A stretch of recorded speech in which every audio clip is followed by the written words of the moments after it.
Now, to take a step back, how do we determine if this is a new idea? I'm sure that you have clients who stop by and say, oh, I've got this great idea no one's ever heard of or thought of.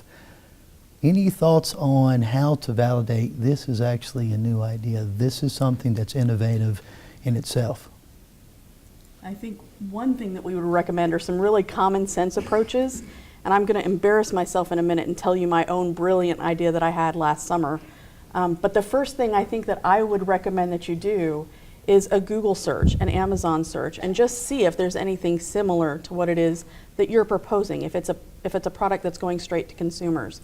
It's a little bit more difficult to do that common sense sort of search if you're developing a new technology, but there's a very similar path that you would take, looking at the primary literature and seeing what's already available. And that's not because we're trying to, when you come to us with your idea, say, we've already seen that before.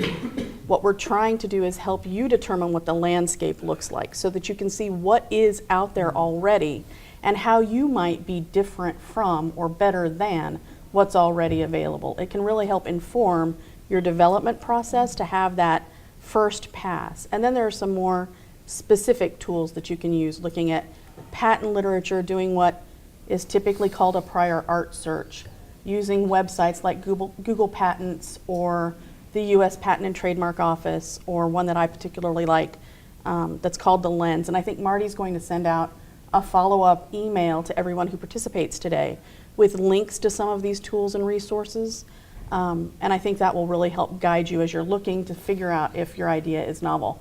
So a practical, my own experience with this last summer, at my house, I have one outdoor spigot for my hose, and I got really tired of dragging my 50-foot hose to the backyard to water plants and then back to the front yard.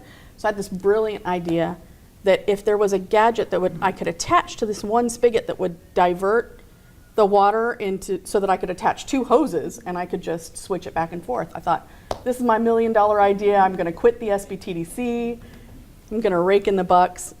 Looked on Amazon, I bought it for $13.95. So somebody else already had this brilliant idea. It happens. Sometimes you'll see that there will be something out there that's already better than or similar enough to what you want to do that it's not worth the time and effort, as David alluded to.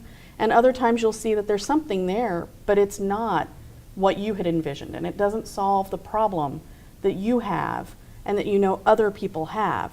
So you'll want to pursue that. Great story, Kim. Now,